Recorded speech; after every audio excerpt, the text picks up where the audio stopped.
how do you become a better investor? Once you become a better investor and you know where you want to put your money because you've learned how to be an investor, then you go get those assets. Whether it's that you want to be invested in the market or you want to be invested in real estate or e-commerce or crypto, whatever it is, you're now a better investor and you know what's going on, so you have less risk. But this is the order you invest: quality of life, skill set, how to be a better investor, and then the actual investment. Rate of return is often a comparison game. And the old proverb is comparison is the thief of joy. You ask 100 people why they get up and go to work, and most people don't know. You ask 100 people why they want to retire, it's because that's what they've been programmed to do and to believe that that's what's important. A wise man once said, if you want to be successful in life, you observe the masses and you do the opposite. So much of the thought process that people have, the average thought process they have, is just looking at what the other average person has done around them. Your income is a byproduct of the value you create. So when we think about most people, if they just focused on how to make more income rather than trying to save more, they'd be better off. So if you know that and you believe that your income is a byproduct of the value you create, why don't you learn how to create more value by upgrading your skills to introduce that to somebody else? Welcome to the Cashflow Legendz podcast with your hosts Nate, Brandon, and Brock. Remember, our insights are not direct financial advice, so consult with your financial team before making any decisions based on the topics discussed in this show. Good morning and welcome back to Cashflow Legendz. I say good morning. You may be listening to this at the middle of the night on your way to work, weeks from now. Who knows what time it is when you listen to it, but it's good morning for Brock and Nate and I. Fellas, we are into the new year of 2025, which is really, really hard to fathom that 2024 is already over. I don't know if it's an aging thing or an aging thing plus how many children you have plus what all you're involved in, but I feel like time is like flying by faster than 24 hours a day. Y'all agree? I see your heads nodding there. Easily. I think the older you get, the faster the time feels like it's going by. Because I feel like we get to a place to where we're no longer just present in ourselves, but now we see those around us. Because, when you're in preschool, elementary school, middle school, it's all about you and just what you're doing. And you're just present in the moment of what you're doing. But then as you start to get to high school and then college, and then you get out of college, it's like, now you're watching the people that are in the elementary school, the middle school, and the high school, and you're like, wow, this is going a whole lot faster than I realized. Like, I think back to, on Wednesday nights, I lead ninth grade guys now. Well, last year when I met them, they were seventh graders going into eighth grade. And I'm thinking, oh, this would be nothing. But now I look at them on Wednesday nights and I'm like, geez, this is going by so fast. That's a great point. All my years as the middle school principal, and I know Nate has teenage kiddos, and he's seen this happen in his own house, and his wife's in education. There's this real big, drastic jump, typically for young men in junior high, from like 7th to 9th, 7th to 10th, and then a lot of times from like 12th to 22. Like they come back and you're like, holy cow, I don't even recognize some of these kids when they walk by me after seeing them as a 12th grader. So Nate, I know you see that and your wife sees that, and you see it in your own house. Yeah. I mean, I'm going to have a 21-year-old in a few months. It's pretty insane to think how fast that has happened. Yeah. And you can't tell Nate had his first kid at like 12. I was going to go with 10, Brock. Yeah, that's always a fun conversation when I meet somebody for the first time. They're like, wait a minute, what? I was getting my hair cut, and the girl who cuts my hair, she's been cutting it for a while, but she, for whatever reason, she forgot, and she said something about like she was cutting my hair. She saw a few gray hairs, and I was like, yeah, that's cool. It's like, I don't mind it. My wife likes it, whatever. And she's like, how old are you again? And I was like, 43. I'll be 44 in a few months. And she's like, oh my gosh. She's like, I'm 36 and I look like I'm 50 or something like that. And just like, yeah. But it's funny because there are things that we go through in life that in the moment it's very hard to see the good or the positive side of. And, I didn't talk about it much when I was growing up, but the fact that I didn't look as old as my friends. I mean, Brandon was one of my great friends growing up, but he always looked older than me. Like he looked like he was in high school. I looked like I was in junior high. And like that was a real struggle for me for a couple of years. It was really hard for me to go through that. But now it's not hard at all. It's so fun. Well, so when you think about that and you think about all of these preconceived ideas that are supposed to be normal or the thing that we always do, it changes as we grow and as we evolve. And what was once normal is actually crazy to think about that we thought was normal at one point in our life. And that can take on a lot of different things, like Nate talking about having a 21-year-old. And, Brock, when you were probably 15 or 16, the life you're living now, you probably can't fathom. You probably, even if you try to go back there, you're like, no way, if you can remember anything that you were thinking. And so I was talking to one of our members who actually is a family member also, and we were talking about our freshman in our house that just broke his mom's heart because he mentioned for the first time that he may want to leave the town that we live in. Okay, because he'd been talking about staying around locally, not prompted by us, but just his own conversation, and that hurt his mama's heart. And then this buddy of ours, Ryan, he said, "Well, for perspective," he said, "when I was going into my freshman year in college, I wanted to go to Florida and wakeboard and date as many chicks as possible." So he said things change, and he sent me a picture with his wife and his 3 girls under the age of 5 all at the table. So I was like, that's a great perspective to know that there's always the opportunity to change. So we're going to talk about this word normal and this word average, but we're also going to bring in what it means to be wealthy in connection to those words. Okay. So here's something I've seen a ton that I actually push back on, and it makes people very uncomfortable. I can tell it. And I'll give a perfect example. Monday night, we're walking into I'm on a booster club for athletics, and there's about 5 of us, and all of us are around the same age. And everybody that walks in the door makes a comment about, they were trying to rush to get in out of the cold. Oh, I'm old, or I'm not moving as fast, or this and that. Now, they're all around my age at 40, 42, 43. And I won't listen to it anymore. I'm like, you keep telling yourself that, you're going to believe it.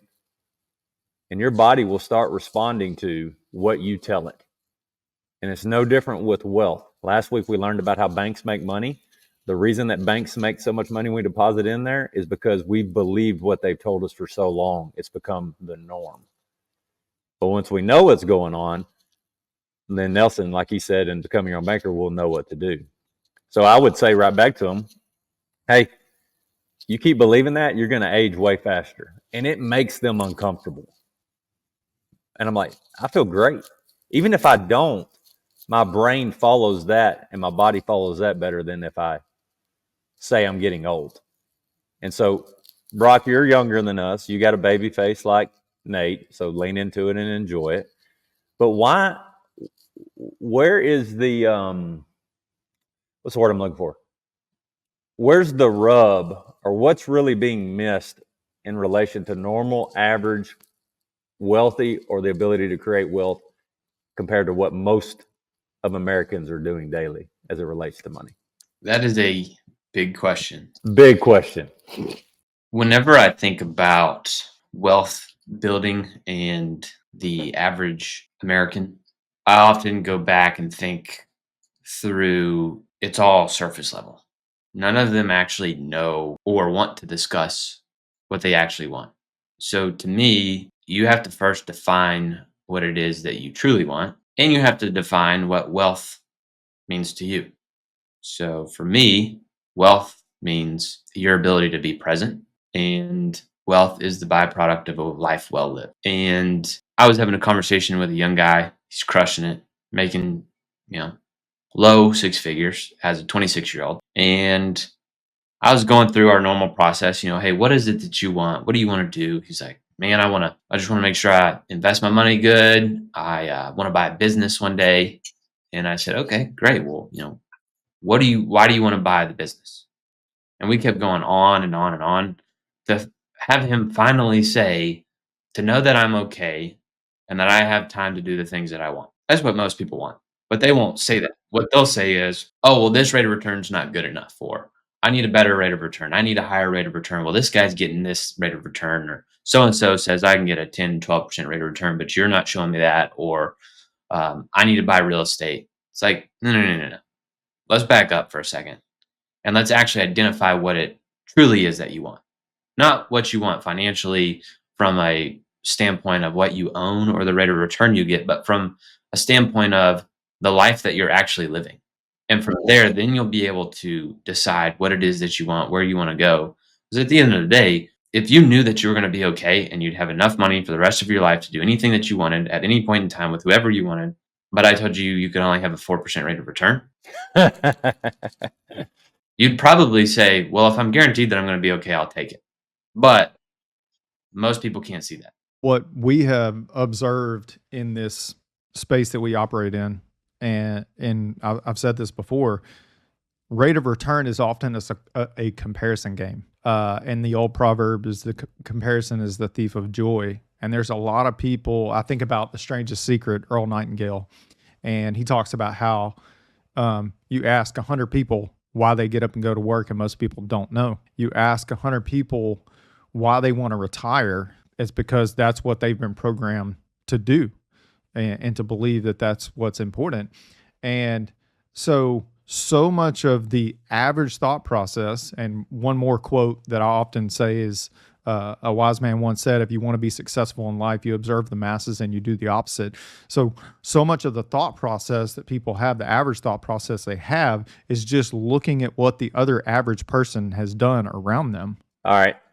Those are some awesome points. And Brock, I really appreciate you taking that big question and zooming in a little bit to make it digestible. Nate, your points are great too. So I like to go back to definitions because words matter. Okay.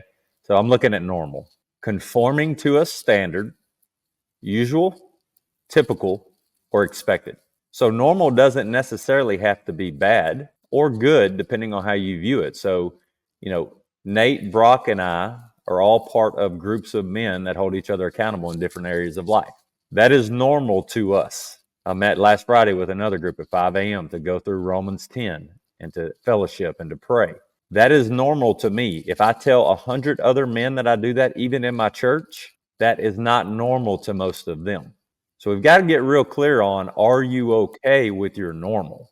Is it safe to say that normal is in the eye of the beholder? Yeah, think so. And I think one of the biggest lies that, I'm just speaking for men. I always say this jokingly, but I mean it. I will never speak for women. So speaking for men, I think the devil, one of the greatest lies he tells us is that we can do it on our own and that we should do it on our own. And that if you try to get help with other men, there's something wrong with you.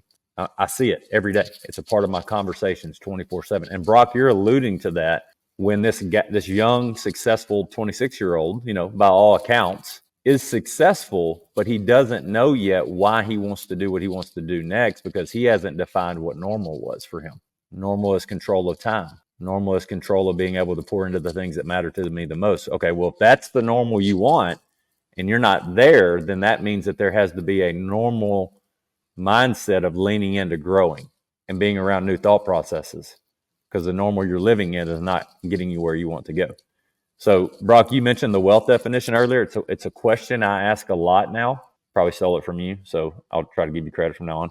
But wealth is, I will say to somebody, they'll be like, so what do you do? Had a text message with a buddy of mine from high school this morning. He's like, well, I did some research on whole life insurance, and it looks like it's just really what people do to change out their savings plan from qualified plans to whole life. I said, no.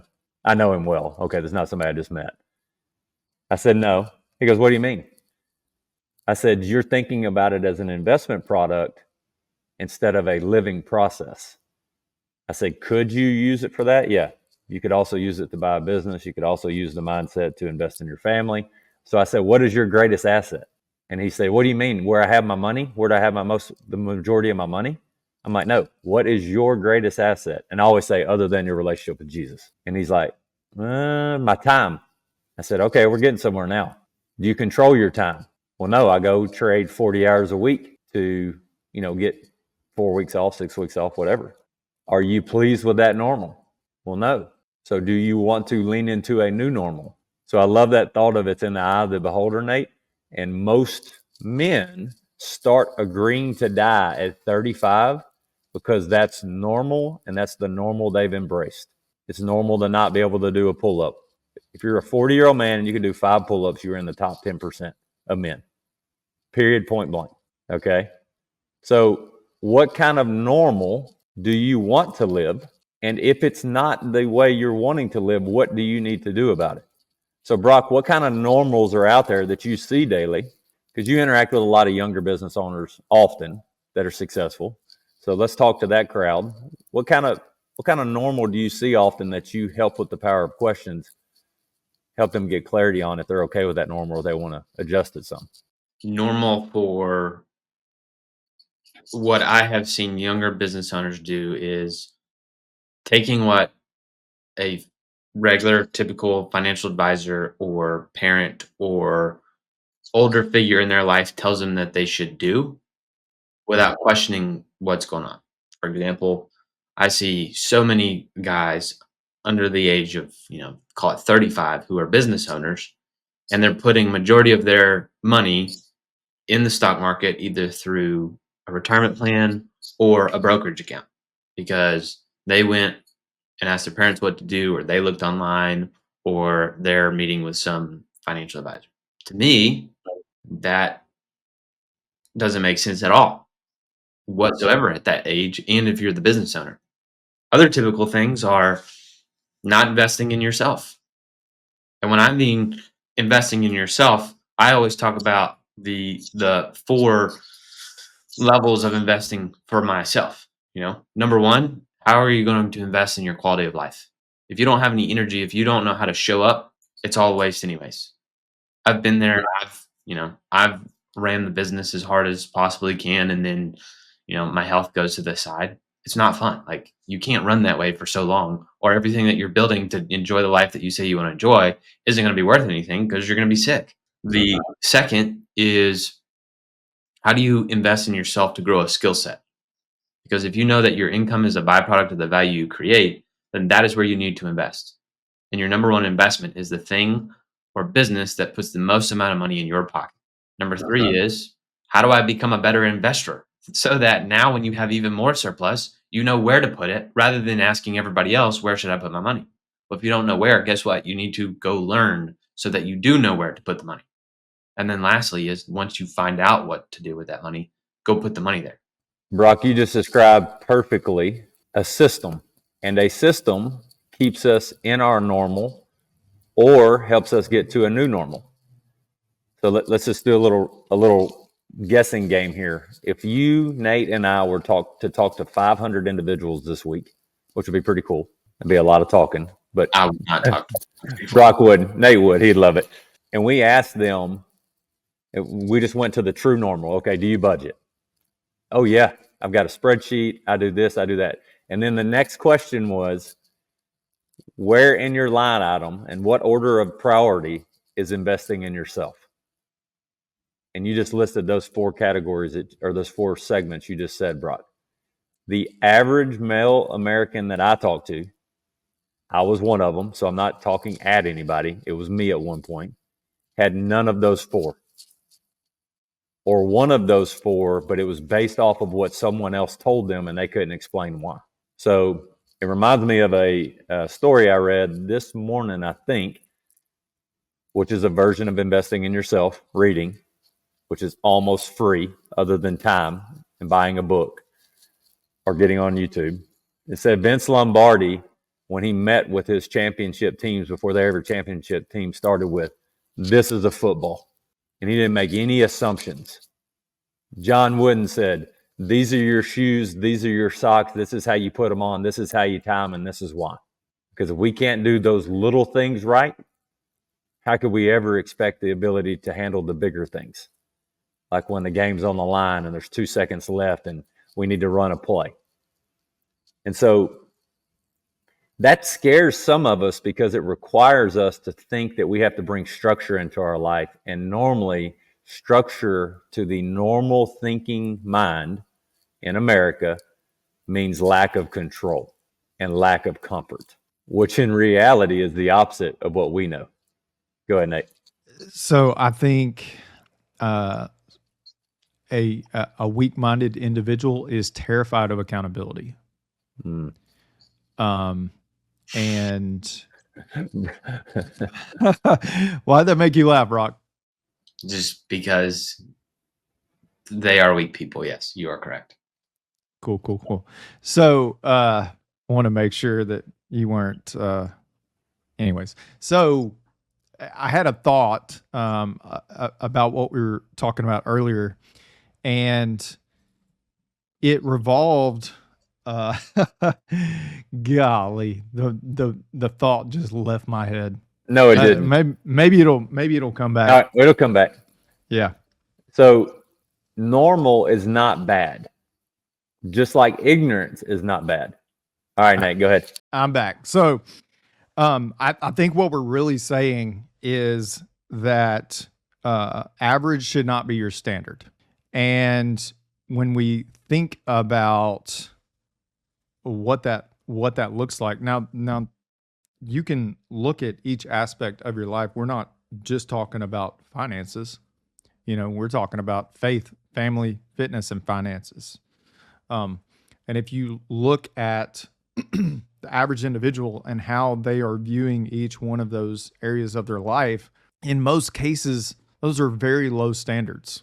And so going back to this idea of comparison, the average person is broke on multiple levels, not just financially, but they're broken spiritually. They're broke in their family. They're broke mentally. Like, average is broke. So when you say average, Nate, and this is how my brain works, everybody watching and listening for a while, I have to go look and be sure I know what the word means, because sometimes I make up ideas of what it means to make me feel better about whatever I'm thinking through. But it's just the central typical value in a set of data. All right. So if the average NBA three-point shooter makes 27% from the three-point line, or 10%, or 17%, or the average 401k is, for 40 to 50-year-olds is 110,000. Those are averages. And I don't know about you guys, but I have never been visiting with somebody and heard them say, you know what? I just really am looking to be average today. I'm just looking to be average over my lifetime.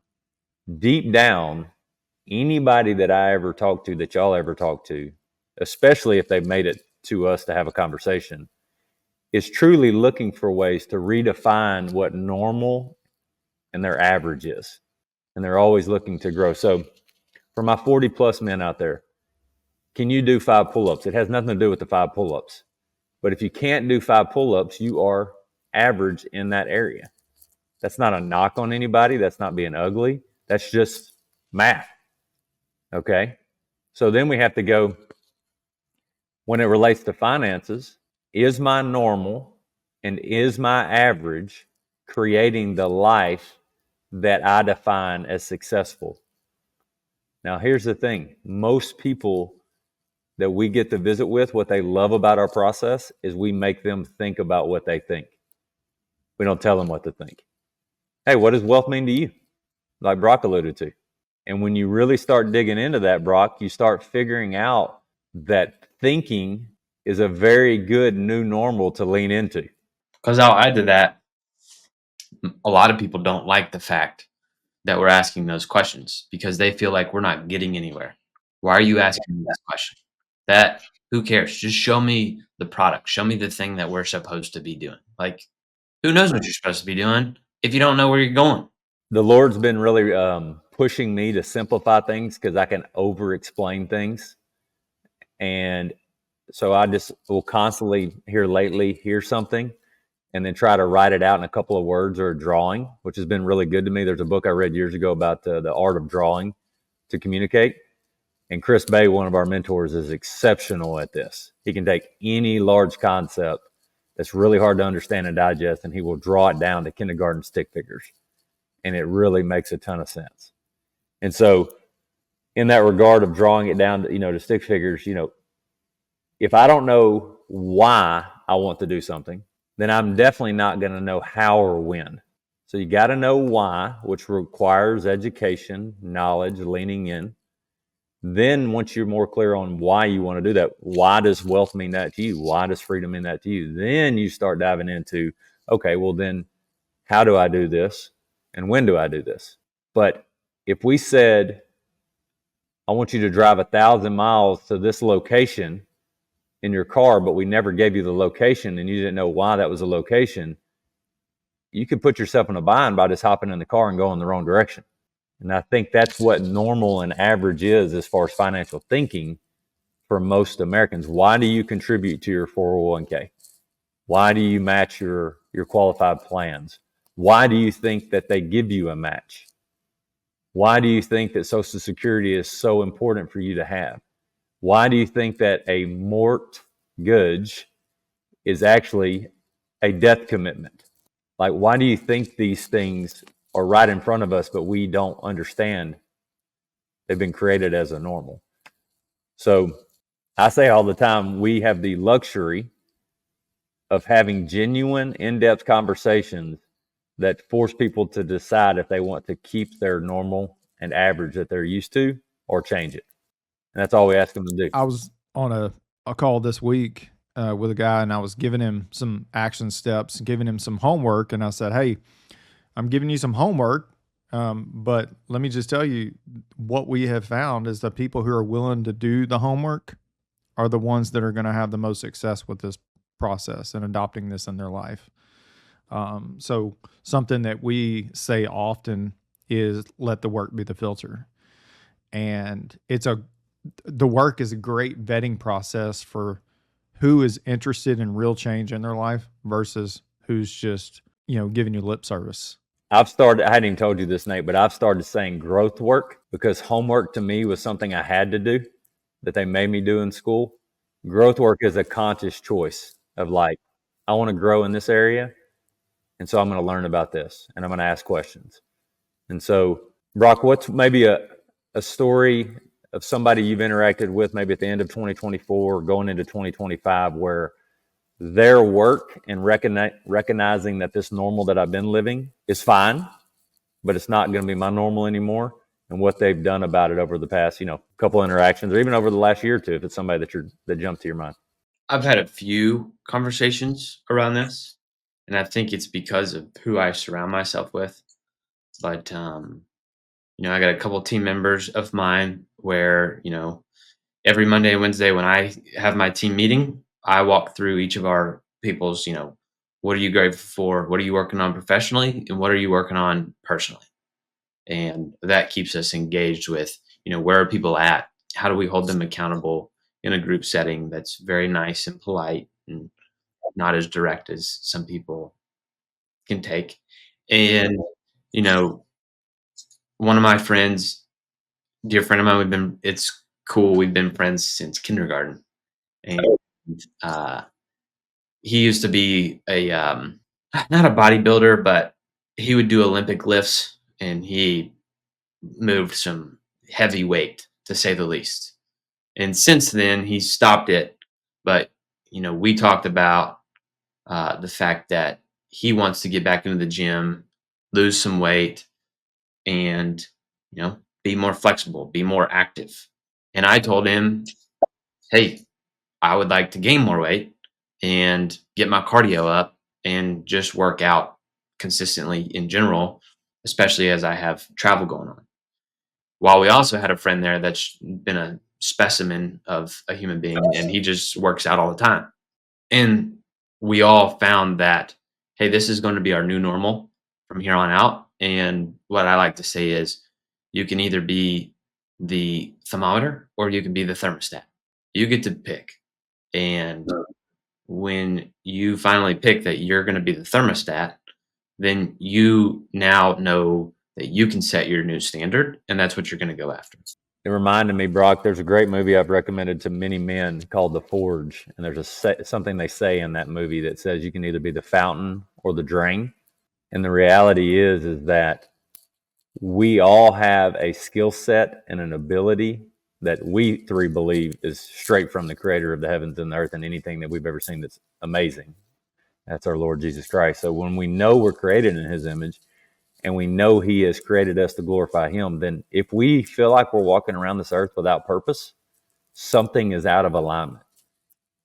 And what I have found is, even talking to somebody this past week who's kind of going on the journey of exploring their relationship with the Lord, is that you can have all of these phenomenal things that you want to do: feed the hungry, provide for your family, and the list goes on and on.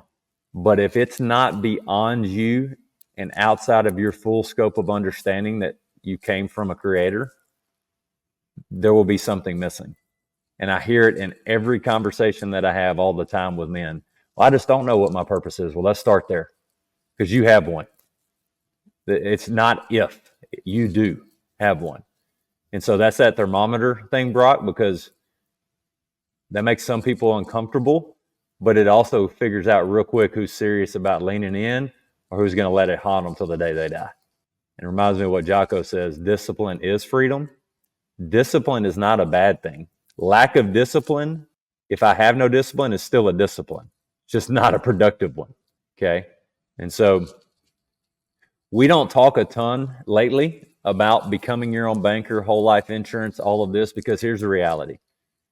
If you don't want to grow and learn and change what your normal is because you don't know what normal is to you, or you don't know if you want to lean into doing something different, then it's very easy to go with the crowd, because the more people going in one direction, the less energy it takes for you to get there, because they're all moving you. All the noise is making it easy. Want to have a fun experiment about normal is not always best? Go to a large sporting event and try to get into the restroom that's closest to the exits, instead of just walking a little bit further against the grain, and you will always find a bathroom that has less people in it if the majority of the people are coming out of one exit. Why? Because we are naturally wired to follow the herd, because it's comfortable. And as I said the other day, somebody said to me, I love this analogy. They said, yeah, but as you age, you get closer to that cliff that you realize everybody's walking off of, but you didn't see it when you were 30 or 40 because you were too far away. And now you're figuring out, how the heck do I go back? And I have less energy, less knowledge to build on, less resources to connect to. And now I'm trying to do that in my 50s and 60s. And I'm like, man, what a great analogy. So if I were to encourage anybody listening today, guys, it would be leaning into what your normals are. And if they're creating the results and the lifestyle and the mindset and the ability to grow in the way that you want them to, in a way that you're proud of. And if they're not, go through, Brock, say those 4 scenarios again of investing in yourself. I think that's a real good practical thing to end on. Got it. So the way that I see investing for me is, number one, quality of life. This is, how do you invest in your quality of life? This is gym memberships. This is a nutritionist. This is the food you eat. This is the doctors that you see. This is anything that revolves around you and your health, whether it's physical, mental, spiritual, emotional. Like, you have to show up. You want to, and you need to show up as the best version of yourself. If you don't do this, life's not very fun. So, number one, investing in your quality of life. Number two, investing in yourself in the way of growing a skill set, because your income is a byproduct of the value you create. So when we think about, most people, if they just focused on how to make more income rather than trying to save more, they'd be better off. So if you know that and you believe that your income is a byproduct of the value you create, why don't you learn how to create more value by upgrading your skills to introduce that to somebody else? Number three is, how do you become a better for me, the way that I say it is, how do you become a better cash flow investor? This is things like being a part of groups that are with investors, reading the books that you need to be a part of. I'm going through a course right now, which sounds insane, but I'm going through a course right now about how do you vet deals? How do you do due diligence? Most people would be like, why the heck would you watch it? And it's a couple hours long. So it's no, just walk in the park. These are the things, and you can get that at lifestyleinvestor.com, I think. But that's another way, is like, how do you become better investor? Once you become a better investor and you know where you want to put your money because you've learned how to be an investor, then you go get those assets. Whether it's that you want to be invested in the market, or you want to be invested in real estate, or uh, e-commerce, or crypto, whatever it is, you're now a better investor and you know what's going on, so you have less risk. But this is the order you invest in: quality of life, skill set, how to be a better investor, and then the actual investment. That's awesome. Brock, it reminds me of something that you said. I don't remember if we'd already hit record or not, but it connects to all of that.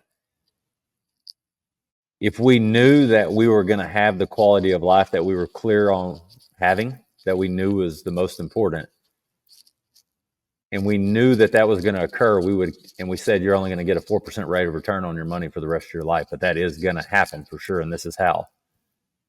We wouldn't be worried about the rate of return. And the reality is that we have to ask ourselves why we do the things we do, and are they the normal that's creating the quality of life that we want? And so, Brock, your 4 examples or steps there are really, really good. Practical steps. If you're new and listening to this and you have no clue what we're talking about as far as whole life insurance or becoming your own banker or infinite banking, you can go to our website, cashflowlegendz.com. Lots of great resources there. If this is something that you've been leaning into for a while and you're like, I'd like to learn more, you can also connect with us there. We love to teach as much as you want to learn, but we will not drag you in, because we got to drag you around. And that ain't good for nobody. That's not good for any of our health. We'll give you some growth work. Yeah, some growth work. I like it. And one of the things that we say often is, all right, these are the things we discuss. These are the things you know. What do you want to put at the top of the priority list now that you're clear on that being important to you? And let's go after it. And that is a life worth living, guys. And I can say that confidently because my normal used to be a normal that I'm not proud of. And it helps me recognize that we can always change, which is grace. And so that's a beautiful thing. So we hope you enjoyed this. Normal's not bad. You have to ask yourself, is it the normal that's creating the life that you want? And sometimes being ho-hum and plain can create the thing that you want the most once you know what it is, and then you know how to get there. We hope you enjoyed this visit. We hope that it brings value to you, and we look forward to catching you on the next one. Thanks for joining and following and all that fun stuff.